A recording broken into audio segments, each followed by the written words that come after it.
not Francis, the Basilica.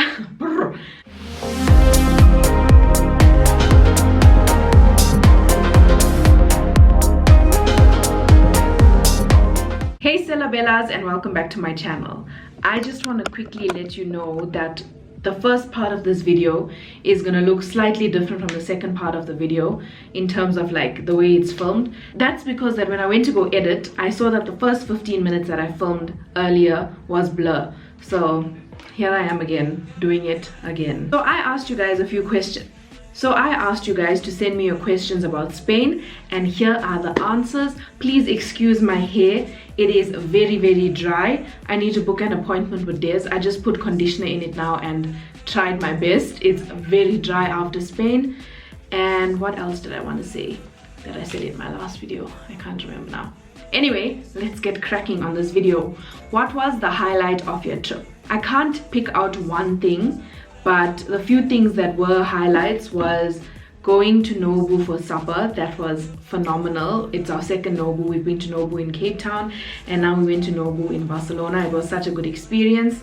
Second, I would say, and this is not in any particular order, second I would say was, I think it was called the Basilica of St. Francis, not Francis, the Basilica of St. Francis the Great, which was the first church that we visited in Madrid. And you guys can check all my content on that on Instagram and on on Instagram and on TikTok. I have a lot of content on there that's not necessarily in my vlogs. But if you watched part 1 of my Spain vlog, you would have seen it in there and how emotional I was because it was just so breathtaking.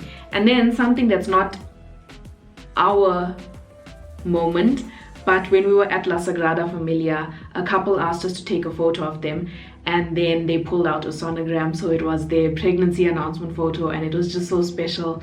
And it made me, I did get a little teary, but I put my sunglasses on so they didn't think I was a creep. Alright, which were your favorite spots in Spain? I think I preferred Barcelona. I think I preferred Madrid a little bit more to Barcelona, but I'm not sure if that's because that's where we were first. But for me, I just feel like the city was cleaner than Barcelona. Barcelona was amazing. It just smelled like pee, but the people were super friendly there. So I can't really pick a favorite spot, but it was lovely. It was really lovely. Did you use a travel agent and any of their packages? So in my video about getting ready for Spain, I said that we were using a travel agency. Sorry about the lighting. It's load shedding and I'm sitting in front of a window, but it's also cloudy today.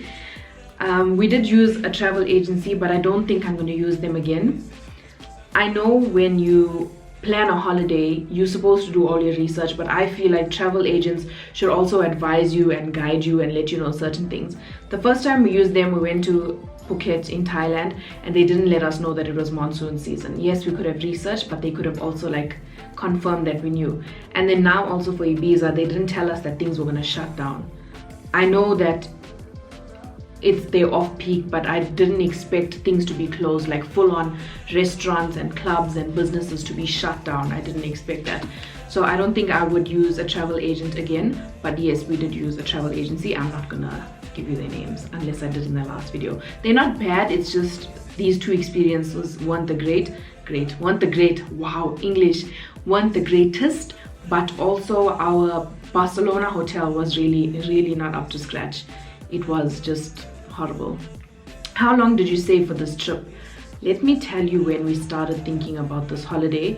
It was when I was in Cape Town for Kentucky Town. When we were in Cape Town in July, we went to stay with my aunt and uncle, and they had recently been to Barcelona and Ibiza. So speaking to them and hearing everything about it, we also decided that that's where we wanted to go.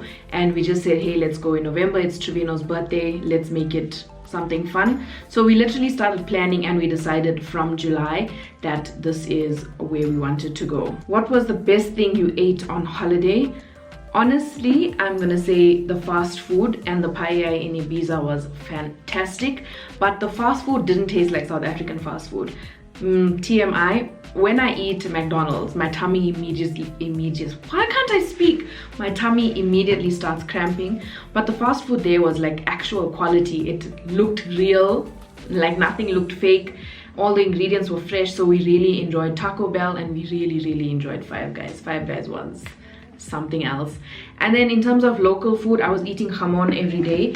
You guys can Google what that is. It's Jamon. It's kind of like cold meat. I guess it is cold meat in a way. It's like deli meats, I guess. But it was so good, and they eat it for breakfast, for lunch, for supper, as a snack. I definitely ate my body weight, or half my body weight, in jamon and olives while we were on holiday. What was the cost of the holiday? More or less, and I had the exact figures to the rand in my last clip, but I'm not gonna go find those emails again. But for flights, we spent around 46,000 for both of us. Now, before you freak out, the flights were from here to Madrid, Madrid to Ibiza, Ibiza to Barcelona, and Barcelona back to South Africa. And there were 2 connecting flights. So initially we were supposed to fly Air France from here to France and then France to Madrid, but we flew here to Dubai, Dubai to Madrid, which was a drama. And then coming back, we also stopped in Paris and then came here. It wasn't like we could get off the plane though, but it's fine. So we spent 46,000 for both of us for all those flights, so like 23,000 per person. And then we spent around 23,000 for accommodation and transfers. We stayed in Madrid for 4 nights. We had a 3-star hotel. We stayed in Ibiza for 3 nights. We had a 4-star hotel, which was fabulous. If you watched part 2 of my vlog, you would have seen it. And then we stayed in Barcelona for 4 nights in a 3-star hotel that was the worst hotel we've ever stayed in our lives. And all these hotels also included breakfast, which we did not partake in Barcelona, because the first day we went there, everything was cold and ugly, and it was just not the best experience. Is there anything you didn't expect or wish you knew about? Yes, I wish that we knew that we were going to Ibiza during off-peak season and that things would be closed completely. And that's about it.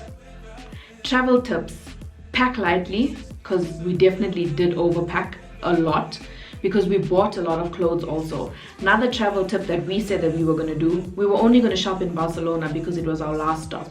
We ended up shopping at our first stop, which was Madrid, and then we had to buy an extra suitcase and pay for that extra suitcase. Also, don't convert the rand and the euro.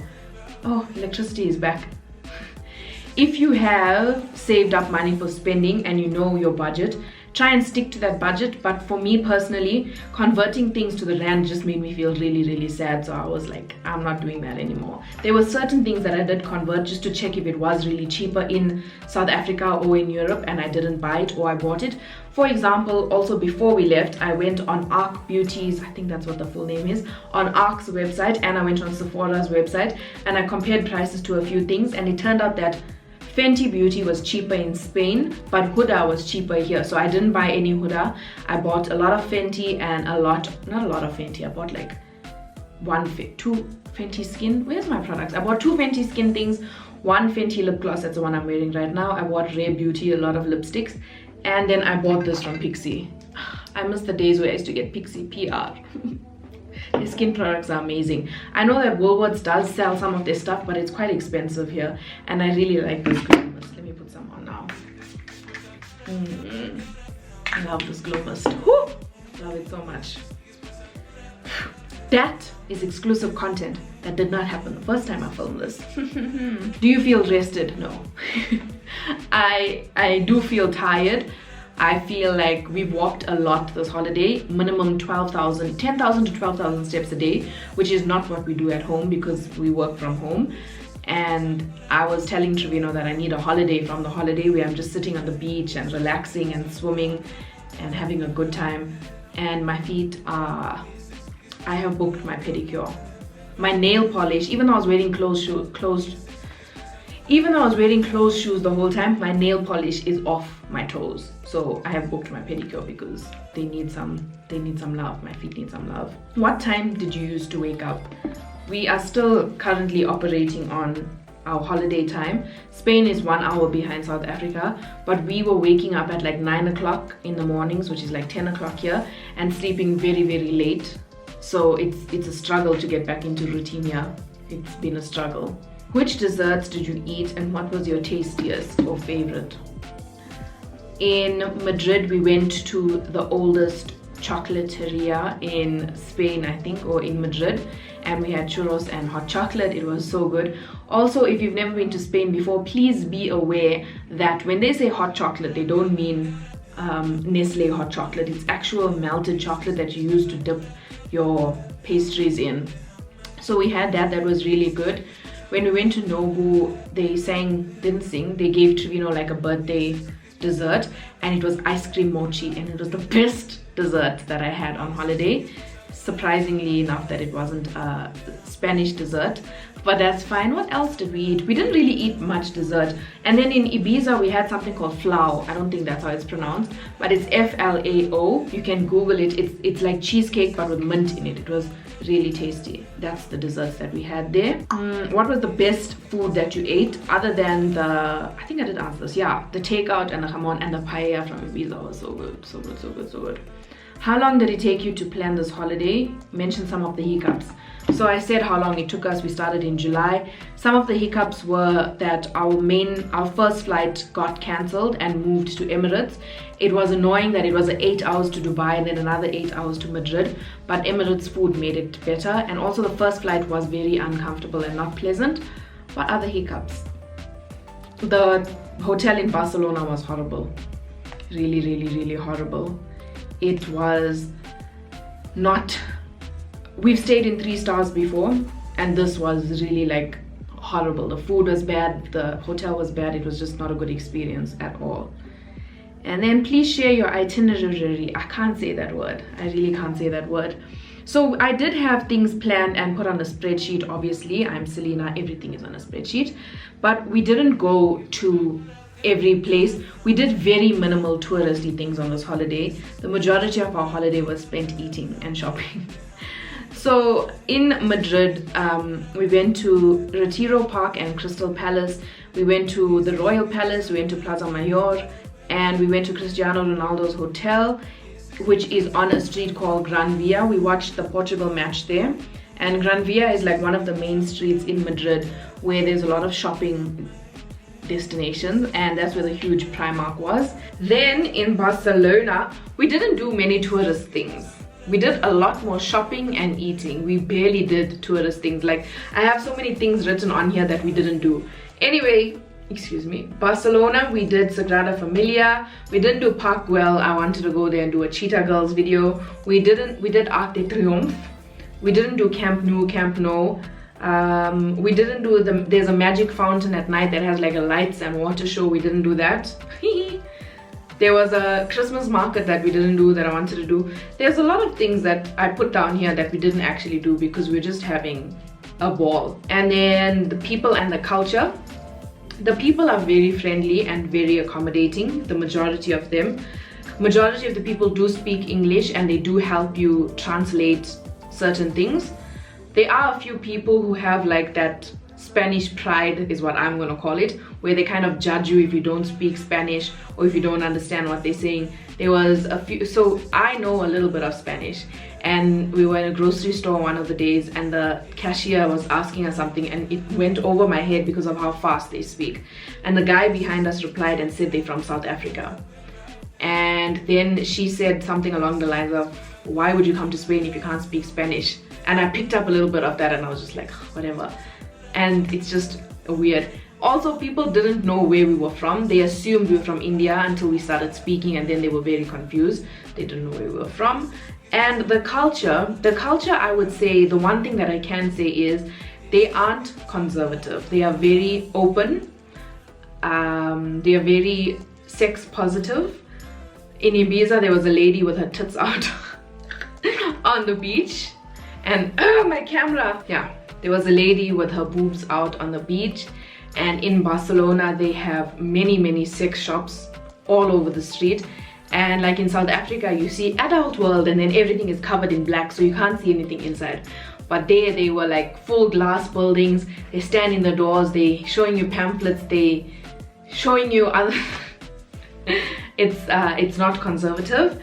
And yeah, but they're very chilled people. Everyone was friendly and everyone was helpful. It was a good experience. After the experience of Europe, does your heart feel like it wants to move from South Africa? Yes, it does. It does. It really does. I know some people might feel like that is betraying South Africa, but yeah, it does. It really does. I know that living there and going there on holiday is completely different, but yes, to answer your question, how is it financially and how is the safety? Financially, the one tip that I'm going to give you for your mental health is don't convert euros to rands. It's very bad. It's very bad. We were doing that in the beginning, and then at some point I was like, hey, I can't do this. Like, also my brain wasn't functioning to convert, to understand that the rand and the euro is not the same. So if I was spending 347 euros, I was like, oh, 347 rand, that's so cheap. No. Obviously I know that it's different, but in my mind I was just like, yeah, you believe that, don't worry, you keep doing that. And how is the safety? I felt safe. We were walking in the streets late at night. The cops do patrol quite often, and yeah, I felt very safe. Are the people nice? I answered that. Where did you shop the most? We shopped the most at Primark. We bought gifts for all our cousins at Primark, and then we also shopped quite a bit at Zara, because guys, Zara is ripping us off in South Africa. The prices here are crazy high compared to Zara there. It's wild. And we bought 2 new pairs of Jordans, because the price of Jordans there is like the price of Air Force Ones here. That's how cheap it is. Was it a group tour or did you do your own thing? It was not a group tour, it was just Tribino and I. Where to next? I would like to go to the Netherlands because we have family there, and then maybe if we do another country in Europe, maybe Ollie, maybe Italy, but I don't think France, but definitely Netherlands next. Did you have paella? Spain's national dish, hands down, winner. We had paella in Madrid at a really expensive place that someone suggested to us, and it wasn't that grand, to be honest. And then we had it in Ibiza also, and that was amazing. It was at a place called Can Alfredo. It was so good. And everything is in the last 2 vlogs that I posted. Okay, clothes. I'm going to Spain in 2 weeks. My research is going to be really cold, but I saw you using like summer clothes, so I'm just wondering about the weather coming from Joburg. Don't be fooled by my photos. Okay, I was taking jackets off to take photos, but it was cold when we were there. Not super cold. It was like the beginning of Joburg winter there, but I think it is going to get a lot colder. It was colder in Madrid because it's inland, and it was a bit warmer in Barcelona because it's close to it has a beach, it's a coastal city, and then obviously Ibiza was an island, so it was good. It was just very windy in Ibiza, but I would say pack for winter. And if you want to take photos, take your jacket off. That's what I did. That is it. Thank you so much for your questions. I really enjoyed this video. If you guys like this video, please give it a thumbs up. Don't forget to subscribe and check me out on TikTok and Instagram. And yeah, see you guys in my next video. Bye, Sela Bellas.